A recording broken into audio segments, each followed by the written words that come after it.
Ladies and gentlemen, welcome to Best Ball Bros!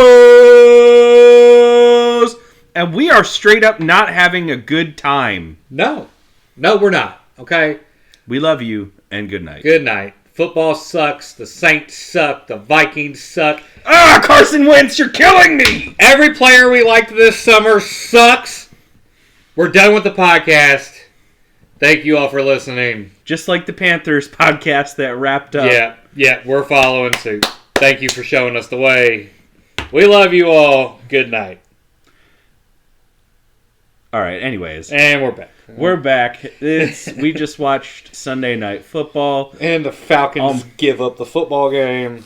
It is almost near the end of Week 7. We got the doubleheader tomorrow, which... Doubleheader, better than stagger start. Better than stagger start. I still don't like it. One game Monday night, one game Thursday night.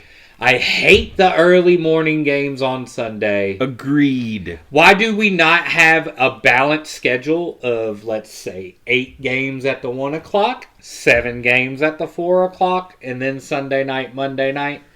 Why do 20 games at once and then 2 games at the 4 o'clock? It doesn't make any sense. Yeah, that's kind of silly. But I'm going to be honest, I kind of do like the double headers on Monday night. I don't. We live on the East Coast. You're right. We are East Coasters. Right. Being in the East Coast time zone 100% sucks when it comes to Monday Night Football. Yeah, Texans Seahawks kick at 10 p.m. That's a problem. But that being said, I still like it. I still kind of like it. Well, okay. So before we deep dive too much, Mr. Matt, how was your weekend? Pretty good. Pretty good. My wife says I'm pretty manly, so that's pretty nice. Well, when you get out there and fix a flat tire with your man hands, that's good. How about your weekend, sir? It was nice and relaxing. My son had a busy week, so he came to me about 8 o'clock last night. He was just like, Dad, can we just relax tomorrow? And I was like, all right, biscuits and gravy for breakfast, and we'll watch football all day. And he was like, all right, we can do that. Perfect. So we had a nice little relaxing day. But then we watched awful football all day. So rip his varsity career, high school sports. Yeah. Biscuits and gravy on Sunday. Oh, man. He's going for an old lineman, man. He's going for an old lineman. So he needs to gain some weight then. Yes. That boy is. He's a stick. Yes. God bless him. But look, he's a cowboy, so that's all that matters. That boy wrestles sheep. He's going to be working on some. Just means he's going to fly further when he gets bucked off. Look, man, he's a wild child. So. To start the podcast wise, we do need to start first and foremost with our condolences to the Martin family. Terrible news. Terrible news. Way too young. Gone too soon. Muscle Hamster. Probably one of the best nicknames we've had in fantasy football in a while. Honestly, yes. Doug Martin passed away. It was either last night or early this morning. I'm not sure on the time frame, but it's still terrible to hear. News kind of broke this afternoon, later tonight. So, that's crazy to hear, especially...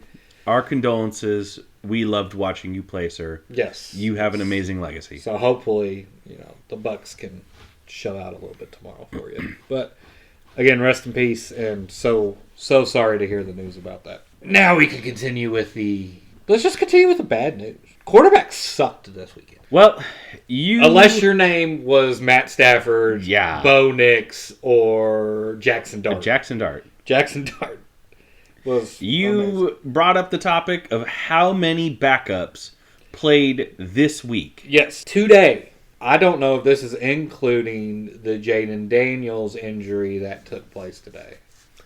I missed that. Yes. Oh, he took a shot on his knee again. So, Marcus Mariota was also playing this weekend. Today, I was watching that game all the way up to a little past halftime, so I missed that. Yeah. So, Marcus Mariota got in today. Quinn Ewers got in today.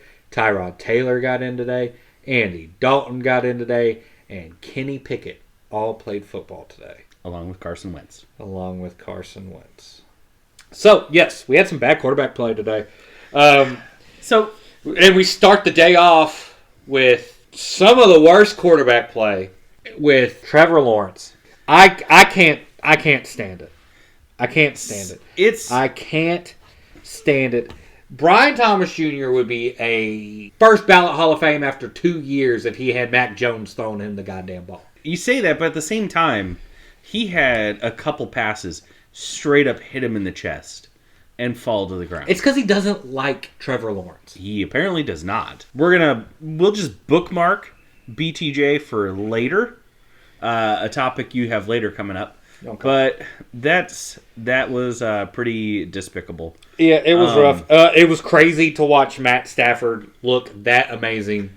I mean, first quarterback I think it was in a foreign game in general to throw for 5 touchdowns. Yeah. And this is after I mean, a 5-touchdown game is pretty rare to begin with. Great for one of the few calls we made this summer that actually sounded good. Yeah. And we were scared about it because of all the back. For the last 3 years, Matt Stafford has come at a discount. Yes. Because of his age. Well, and I was terrified for a while. Well, it is, he's coming at that discount because he's not mobile. No. But the even crazier thing is, man, he did this without Puka. I know. Devontae Adams had himself a game. Yeah. So, turns out he's still good. So, Matt Waldman put out an article before the season started where he was just like, old man game still works. And he targeted several people. Devontae Adams was one of them. Yeah, I mean, it takes Puka being out for you to hyper-target Devontae Adams like he did, but still works. Still works. I don't even know where to go today. So, can we circle back to the Vikings game real quick? We could go... And we could go wherever you want today. On the topic of bad quarterback play. Oh, that's okay, yes. And I'm not even going to talk about Carson Wentz right now. Okay. Jalen Hurts didn't look that good. He had 3 good throws, 3 on-time passes. The rest of it was him scrambling, and it was just scramble drill where they would run to the sidelines and it would work. Almost none of his passes, like I said, there were 3 passes in rhythm. That's it. Who does that remind you of? Tim Tebow. Just color me shocked. That's all I'm saying. And it just really killed me that A.J. Brown and Devonta Smith went off against my team. Their get-right game was against my team. No, well, you can it's not a get-right game. Like you said, it's all scramble drill. But, okay. It's scramble drill. That being said, get-right games sometimes just needs the offense to go a little bit for the confidence to build. So that's what I mean by get-right. But there's no there's no confidence in Jalen Hurts when it's all scramble drill. And the only reason, look, I love A.J. Brown. Yeah. We went after him a lot. Yes, I love when your receiver is over 220 pounds and he can just out-jump you and out-muscle you. I love it. Can run the whole tree. Devontae Smith is a speedster. Yeah. And man, does he run pretty routes. But when those routes are coming after the route for the play, when it does become the scramble drill, your corners are never going to keep up. No. Because the offense always has that slight advantage of knowing exactly where they are going. Yeah. So, when plays start lasting longer than 3 to 4 seconds, yes, and that's a everything lifetime starts for a corner. Yes, that is a lifetime to stick with the guy. For a corner. So no, there's no confidence in Jalen Hurts.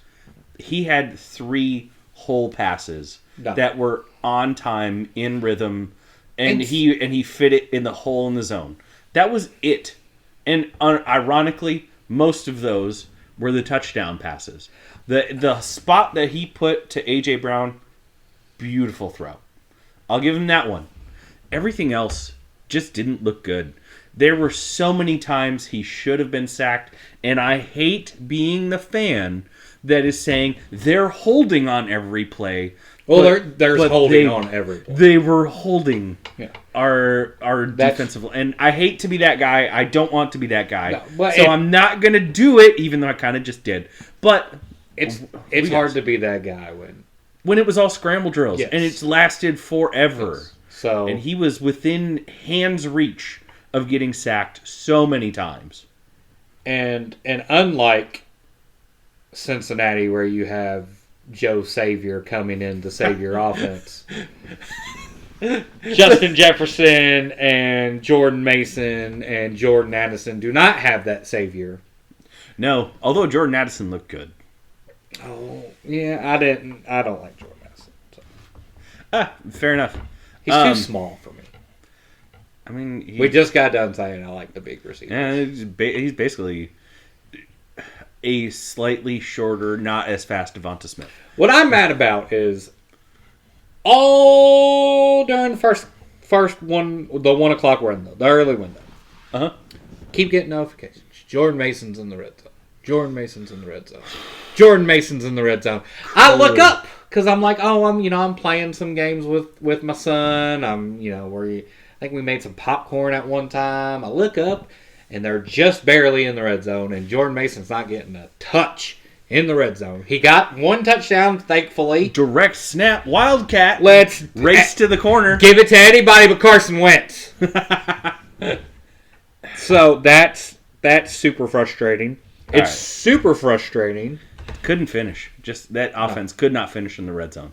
Well, it's even more frustrating when you flip over to a game which was a weather disaster in Cleveland, and you have Quinshon Judkins running for 3 touchdowns. But I will say that the Eagles' defensive line is a little better than I'm spacing on who the Browns played. Miami. Yeah, Miami does not have a defensive line.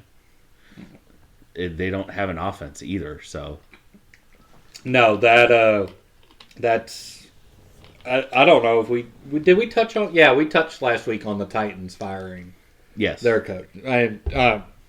We've talked about it. That's been my call since the summer. Miami is going to implode, and lo and behold, they keep doing it. I mean, speaking of, we can bounce to college football, where the Florida Gators fired their coach today, and I just had a fun thought while I was making notes for the podcast.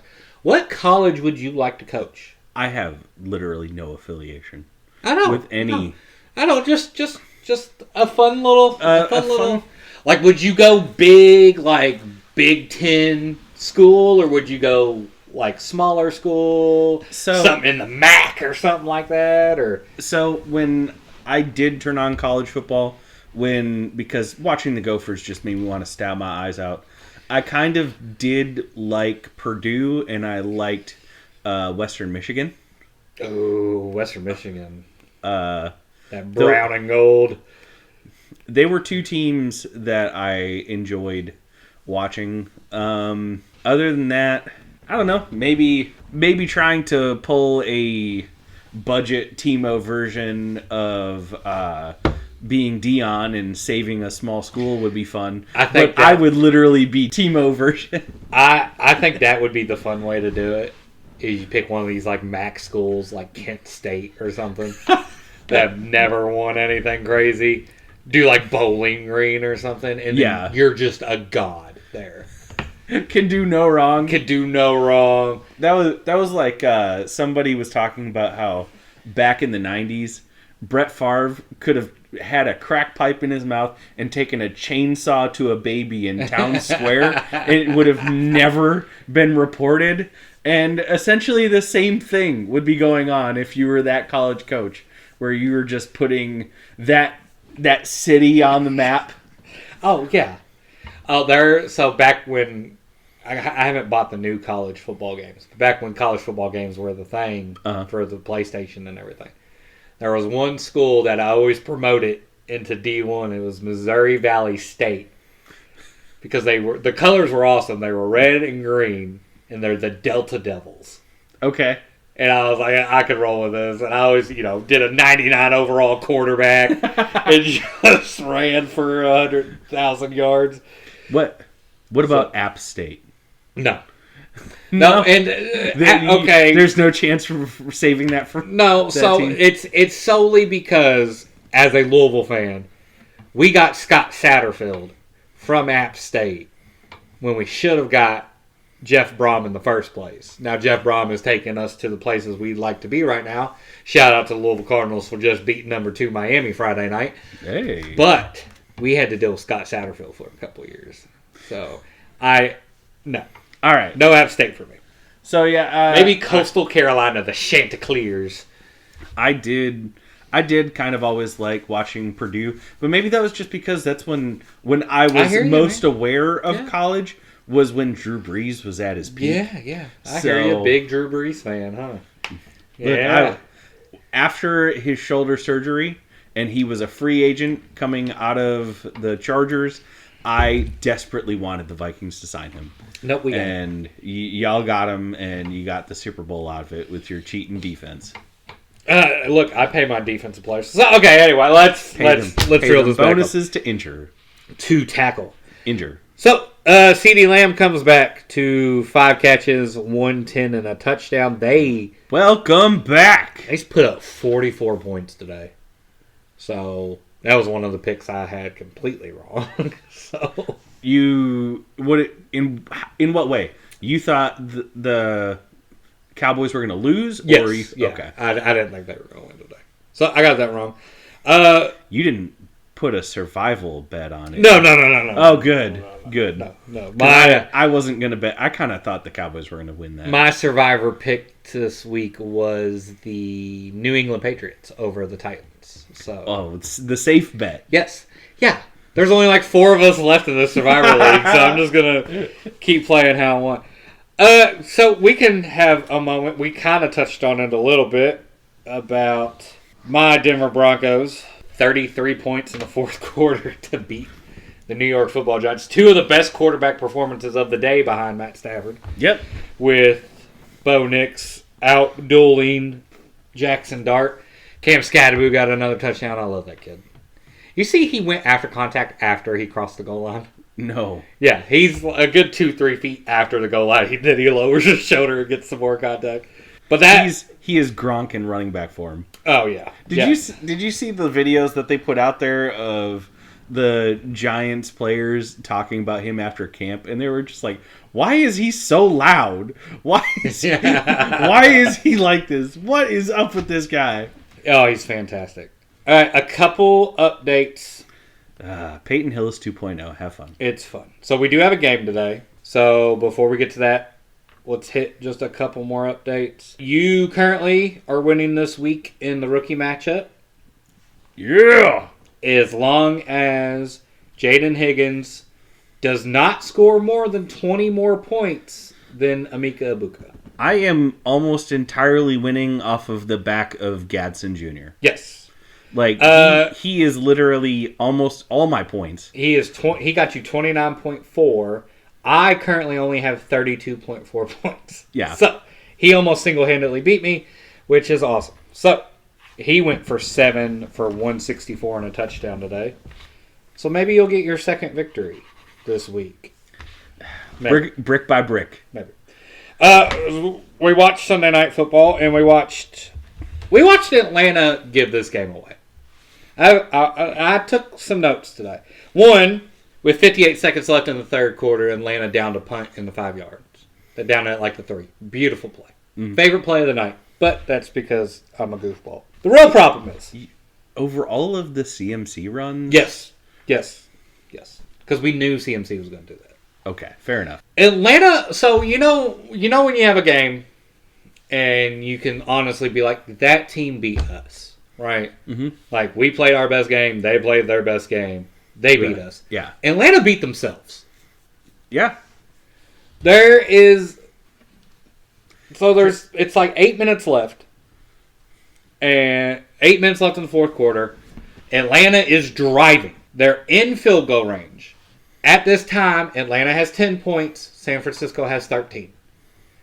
It's the fourth quarter. So you mean to tell me all night San Francisco has only put up 13 points. Instead of kicking the field goal to tie it at 13-13 and then saying, let our defense make a stop, who's been making stops all night, you say, I'm going to go for it, and you don't get it. So now you have to give the ball back to San Francisco, who now has all the juice, right? They just made a big fourth down stop. It's the fourth quarter, and now they have the ball. What do? Of course, they turn around, they drive, they score a touchdown. Now you're down 10 points.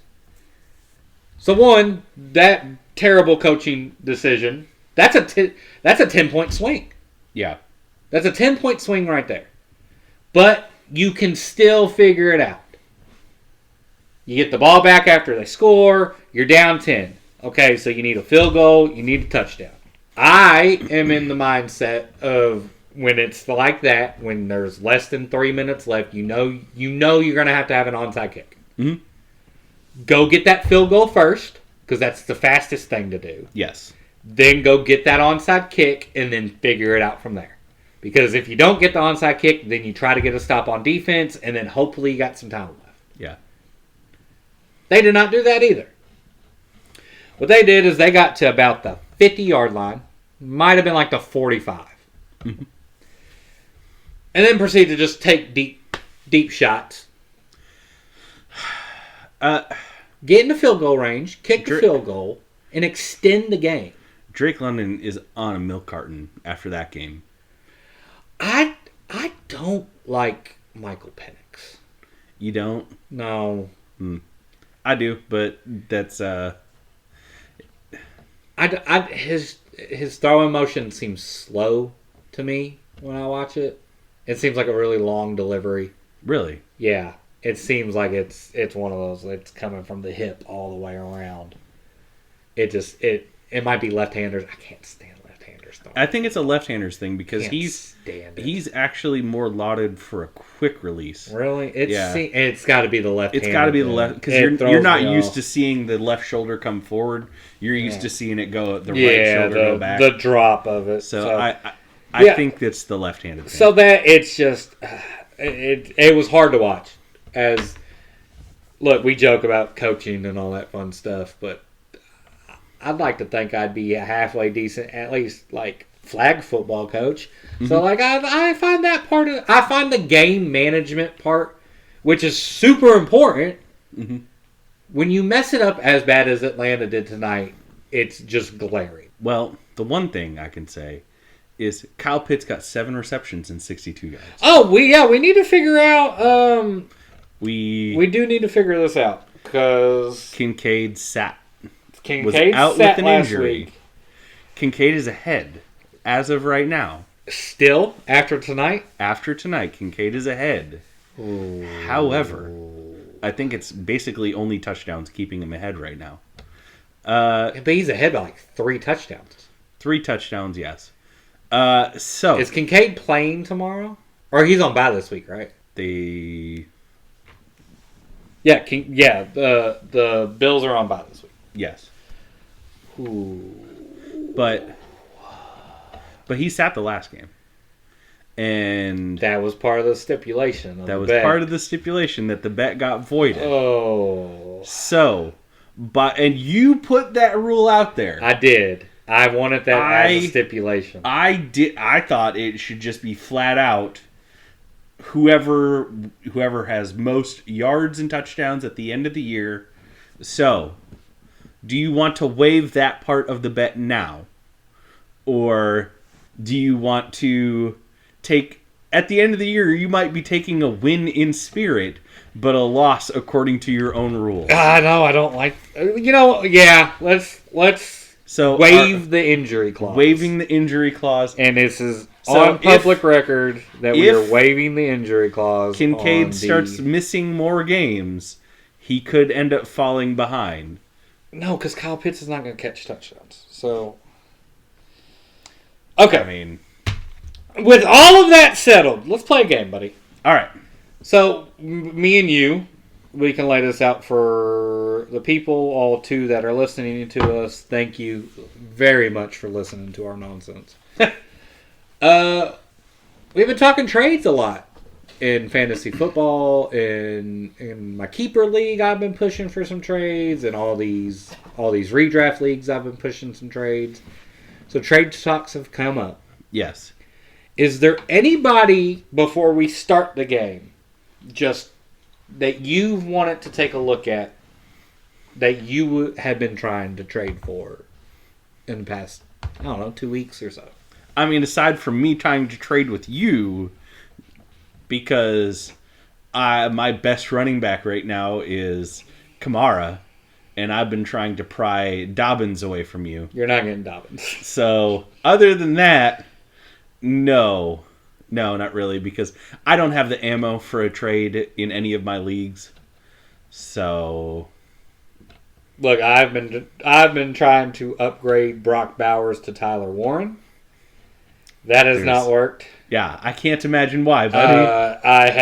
I made a real big push to get James Cook in my keeper league, and that fell just short, just because he didn't want to give up that much capital. So I've been trying to make some moves. There's one league that all we do is trade. So it's literally just somebody draws up a trade, we hit accept, and then play the next week. So that one's crazy. I traded A.J. Brown, Brian Thomas Jr. I traded all those guys in that league. So that's kind of fun. So the game, I've been thinking about the rules of how we're going to do this, and I've settled on. So we're going to hit. So I was thinking about how we're going to do this, and I think the easiest is trade game. You're general manager. I'm general manager. I'm going to spin the wheel. Okay. I'm going to give you 2 teams. All right. You tell me what trade they make that gets either the really bad team or the really good team that's trading with the bad team to the playoffs, or what trade gets both teams. All right. So you get to go first on this one. Your first spin. You are the general manager of the Carolina Panthers. Okay. And you are contacting Mr. Matt, Mr. Evil Matt, Mr. Tam, and you are GMing the Detroit Lions. Okay. What trade does Detroit make with Carolina to get Detroit to the playoffs? All right. Okay. So you made the phone calls. Back and forth. Matt to Tam. So what trade are we announcing? So there is essentially nothing on the Panthers offensively that improves the line. Okay. The Lions honestly need defensive help. And that's the one thing that caught my eye, is that J.C. Horn, at the beginning of the year, it was kind of rumored he wanted a new contract, and they weren't giving it to him. So there was talk of shipping him off the team. And the Lions can use some defensive help. Now, personally, I would love for the Lions to kick Kirby Joseph into the trade just to get him out of the division, because I hate that man and his kneecap hunting ways. His man has destroyed 3 knees. But if I could kick Kirby Joseph into the trade, then I would say whatever other draft capital it takes to work. But, man, it's kind of hard to figure out what the Lions are shipping. I like the idea of shipping J-Mo off, just because they're so hyped on Tesla, and Tesla doesn't really have spot in the offense. He doesn't, but I think J-Mo helps open up the offense for Amon-Ra and Gibbs. I think that's what Carolina would ask. I think it is too. And I don't... Right now their second option behind Tetaroa is Xavier Legette. Yes. So not great. And he's had a couple games, but he's not... But the same thing that you're using J-Mo for in Detroit's offense, you would get that for Carolina's. It would open every... Man, could you imagine Tetero McMillan, J-Mo, and then Jalen Coker coming off the IR, and suddenly they just have a killer wide receiver core? That offensive line is not good. No, and the quarterback is hot garbage, but the Lions don't have anything to send them. So you're sending back picks? Yeah, I gotta send whatever picks it takes. Feels like cheating. It does feel like trading. It does feel like cheating. I'll admit that. But I got nothing better on this short notice game. All right, spin the wheel for me, sir. Okay, you are a GM for the The Washington Commanders. Oh, crap. The wheel has an outdated name in them. So, you are GM for the Washington Commanders and their brand new owner. My first step as GM is to change the name back to the Redskins. He does not have that power. That's the owner. You are calling the Los Angeles Rams. Crap. Oh, crap. So you just finished your call. What is the trade that you have just finalized? All right, so the fun part with this was these are two good teams with playoff hope, so I need to figure out a way to improve both my roster. Yes. So I looked at it. The Rams could look. Your goal is to keep Stafford healthy, and your goal is to get the ball back to Stafford. Right. So if I'm the Rams, I'm asking for Marshawn Lattimore and Laramie Tunsil. Wow, what a trade! Give me both those guys. I'm asking for both of those. One, you just brought in Marshawn Lattimore last year, so you weren't that hyped on him because you traded for him late, but you still traded him. So I want those players, improve my defense, help me protect Matt Stafford. The Commanders, you all, and this week was another proving point that you all do not have a starting running back. Okay. Also, with Debo out and Terry McLaurin out, your number one receiver at some points right now is Luke McCaffrey. So if I'm the Commanders, I'm asking for Tutu Atwell back, and I am asking for Blake Corum. I feel like this trade's a little one-sided for the Commanders giving away a lot. So the Rams might need to throw in a couple draft picks. Okay. But if I'm looking at the Rams, I have a couple of these pieces. Now, granted, Tutu's you gotta think right now. Tutu's a little important because of the injuries that the Rams are facing too. With Puka out. Yeah. So that was just my thought process. So okay. Might need some draft compensation, but we can figure this out. I have 5 of my batteries. So last round, buddy.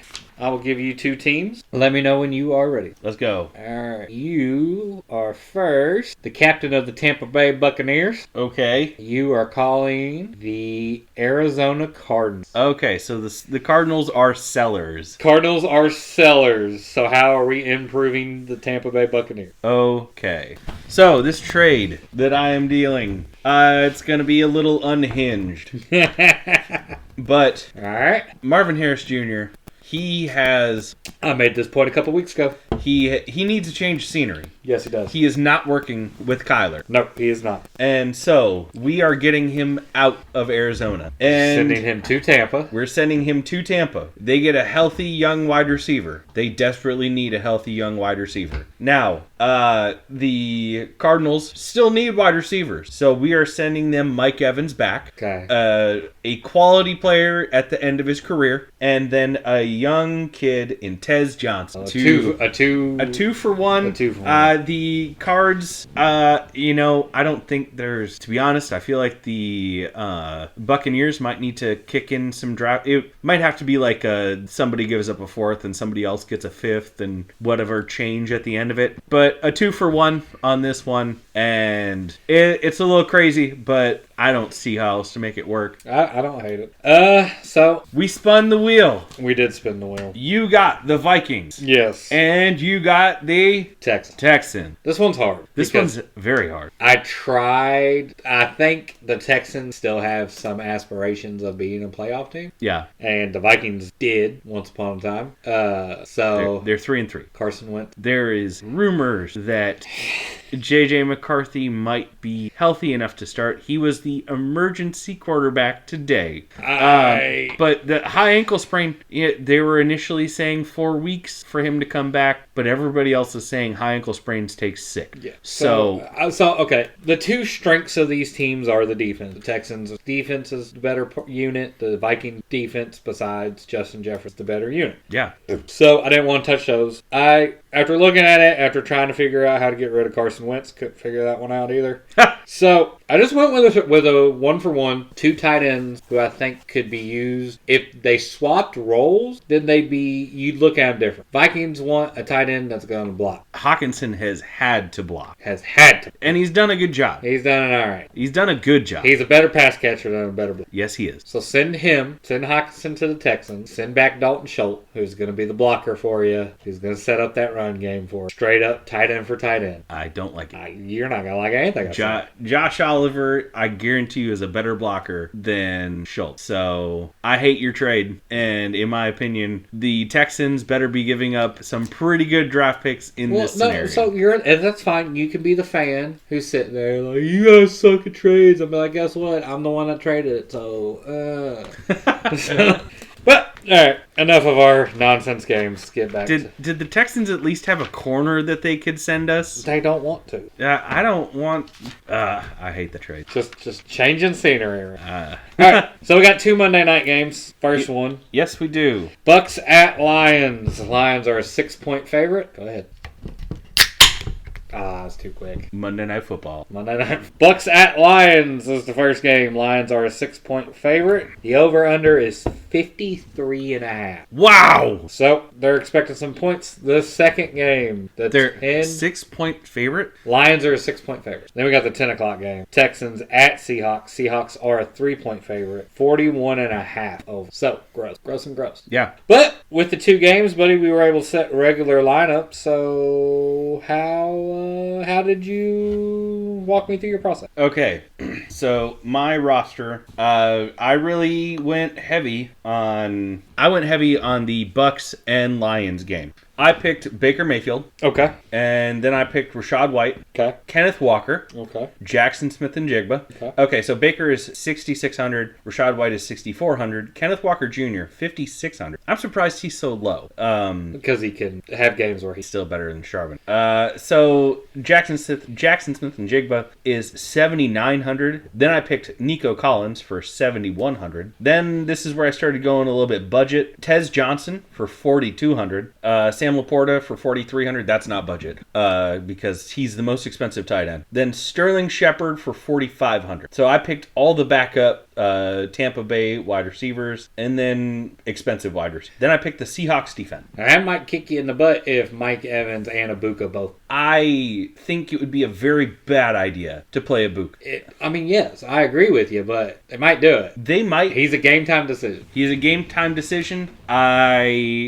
I think it would be extremely bad to play him, especially with the bye week is next week for them. I think you sit as many guys as you can going into that bye. So I also leaned on the Tampa Detroit game with the over and under being 53.5. Uh-huh. So I went with Jared Goff at 6,000. I went Nick Chubb at 5,000. I went Sean Tucker at 4,400. That pick, I'm just hoping I get. Just fall in the end zone. Just fall in the end zone. Maybe a couple catches, that'd be great. But this allotted me to get the pass catchers in this, and these are guys we know. These are guys that are productive. These are guys that get hyper targeted the ball. JSN at 7,900. Nico at 7,100. I got Amon-Ra St. Brown at 8,200. And I got Sam Laporta at 43. I originally had Amon-Ra in my lineup, but I took him out because at one point I looked at my lineup and I had 4 Lions. And I was like, there's no way 3 Lions pass catchers is going to work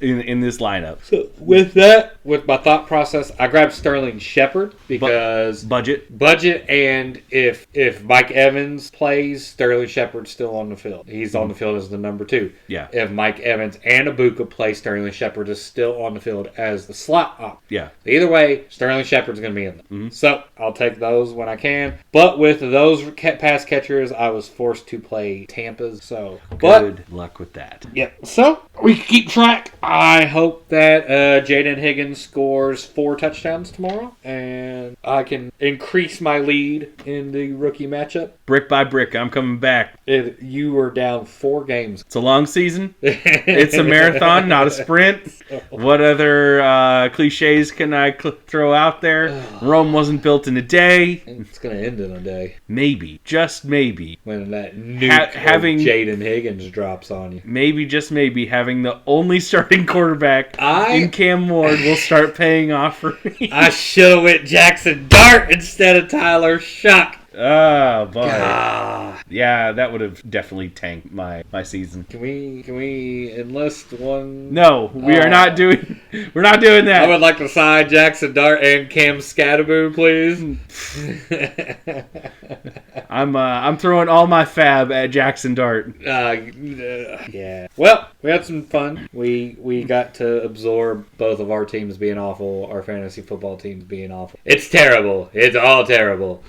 So I hope you enjoyed our janky trades. Let us know how much they suck in the comments and tell us how stupid we are. We love it. And we love you all. We love you all. Good night. Thank you and good night.